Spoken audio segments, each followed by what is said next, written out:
Kag sa good vibes, subong nga Chinese New Year may temple nga bukas para ma-experience ang mga tradisyon sa Lunar New Year.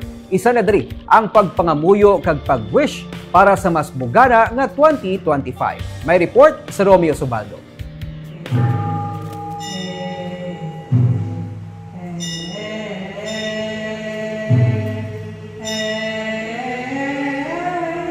May mga nagsindi sang insenso. May mga nagpangamuyo. May naghigot sang pula nga ribbon sa wishing tree.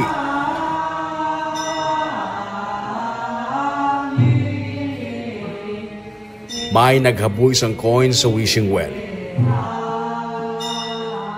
May nagsindi sang kandila. Pila lamang ini sa mga tradisyon sa Lunar New Year diri sa may Yuan Thong Temple sa may Burgos Street malapit sa Lopez East Center sa Bacolod City. Ang Lunar New Year o kunang Spring Festival isa ka major traditional holiday sa China kag East Asia.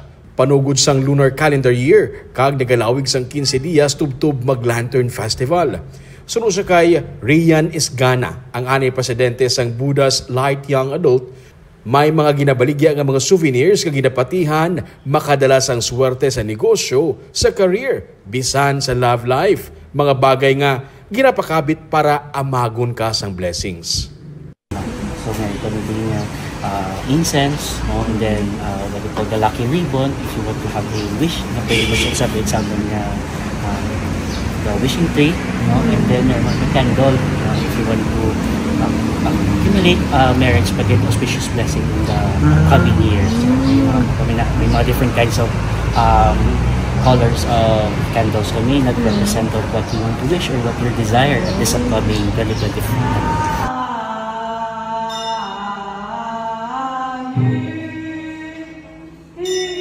Ginasuguran ng tuig sa pagpangamuyo sa sulod sang templo, sa pagpasalamat sa tanan nga mga bugay, kag pagpangayo sa blessing para sa isa ka prosperous pagid nga tuig.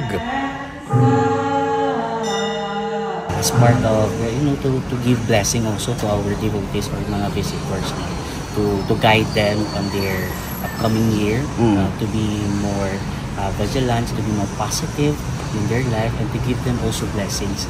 So this actually prayer is a very special prayer. We actually inviting in the Buddhism, we inviting all the Buddhas to come and to bless those people na ga-attend. Chinese mano kun hindi welcome diri.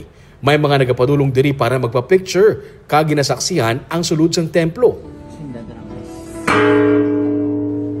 Kagabi, nagsugod na ang mga activities diri. Si Bacolod City Mayor Abby Benitez ang isa sa mga nagbagting sang lingganay kag nag-wish para sa syudad sa Bacolod. Una niya nga wish nga matuman nga mangin isa ka super city ang Bacolod. Malampuwasan sang syudad ang tanan sini nga mga problema kag mapalayo ang syudad sa kalamidad. Deep in my heart, I would like to wish Bacolod to be a great super city. And one is for it to be able to overcome all of the problems and all of the dreams of every Bacolodon. And third, for Bacolod to be kept away from calamities. Those are three wishes I would like to say tonight. May mga activities sa Yuan Thong Temple tubtub karon las 10 ang gabi, pero padayon ini nga maging bukas sa publiko tubtub February 2 para matagaan sang kaygayunan ang tanan nga may eksperyensya ang tradisyon kag masaksihan ang katahom sang ilang temple. Romeo Subaldo para sa Digicast Negros.